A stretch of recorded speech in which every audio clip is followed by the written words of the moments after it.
আপনাদের কথা বলার জন্য আগ্রহ প্রকাশ করেছেন এবং বাংলাদেশ সরকারের মন্ত্রী হিসাবে আমার দায়িত্ব আপনাদের সকলের কথা শোনা। আমি প্রেস ক্লাব একটা প্রতিষ্ঠান, আমি সেই প্রতিষ্ঠানের দাওয়াতে এসেছি।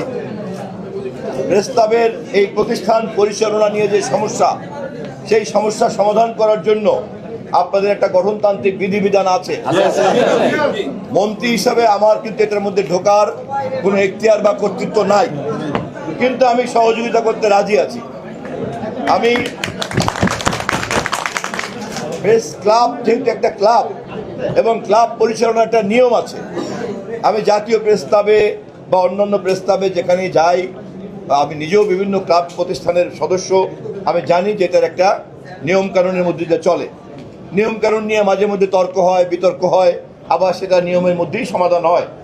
আমি আশা করি চট্টগ্রাম প্রেস ক্লাব একটা ঐতিহ্যবাহী প্রতিষ্ঠান, এই প্রতিষ্ঠানকে আপনারা আপনাদের ভুল বোঝাবুঝি দূর করে এক জায়গায় দাঁড় করবেন, আমি আপনাদেরকে সহযোগিতা করব।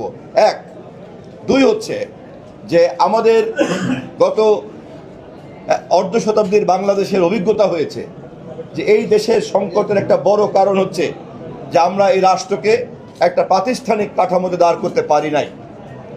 যখন এই প্রতিষ্ঠানের চাইতে ব্যক্তির ক্ষমতা বাড়ে, তাহলে প্রতিষ্ঠান কিন্তু চলে না, কারণ প্রতিটা ব্যক্তিরই কিন্তু আয়ু খুব ক্ষণস্থায়ী, তার ক্ষমতাও কিন্তু খুব ক্ষণস্থায়ী। সে ক্ষমতা যত বড়ই কেউ দেখানোর চেষ্টা করুক না কেন, সেই ক্ষমতা যে কোনো কাজে লাগে না। গত 50-55 বছরের ইতিহাসে বাংলাদেশে কিন্তু আমরা তা দেখেছি।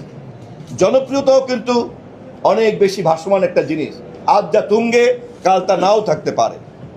আমি আপনাদেরকে বিনীতভাবে অনুরোধ করব, আমাদের নেতা দেশনায়ক তারেক রহমান 31 দফার মধ্য দিয়ে রাষ্ট্রকে আমরা একটা প্রাতিষ্ঠানিক জায়গাতে নেওয়ার চেষ্টা করছি। সেই ধারাবাহিকতাতে আমরা দেশের সকল প্রতিষ্ঠানকে প্রাতিষ্ঠানিক করতে চাই। চট্টগ্রাম প্রেস ক্লাবকেও আমরা একটা প্রাতিষ্ঠানিক ধারার মধ্যে ঢুকাতে চাই। আপনারা রাজি? এই কাজে যে ব্যত্যয়গুলি ঘটেছে, আমরা সেই ব্যত্যয়গুলিকে আপনারা চিহ্নিত করবেন, আমরা সহযোগিতা করব। আমি আপনাদেরকে এই ব্যাপারে কথা দিচ্ছি সহযোগিতা করার। আর সাংবাদিকতার পেশায় আপনারা আছেন, এটা সত্য। আবার নানান জনের নানা চিন্তা আছে, এটাও সত্য। আবার সব চিন্তার লোক মিলে একটা প্রেস ক্লাব করতে হবে, এটাও তো সত্য। এতগুলি সত্যকে একসঙ্গে বাস্তবায়ন করতে হবে আপনাদের। আমি মন্ত্রী হিসাবে যেহেতু দীর্ঘদিনের একজন রাজনৈতিক কর্মী, আমি আপনাদের একজন বন্ধু হিসাবে কাজ করব সবাইকে। একই কথা আমি প্রেস ক্লাবে বলে এসেছি, আপনাদেরকেও বললাম।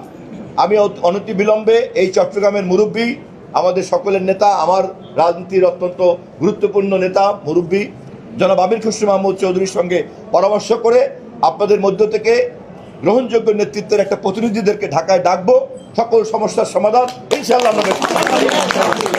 আপনারা আমাকে যে অভিনন্দন দিলেন এবং ক্রেডিট দিলেন, আপনাদের সকলকে সেই ব্যাপারে কৃতজ্ঞতা জানিয়ে বিদায়।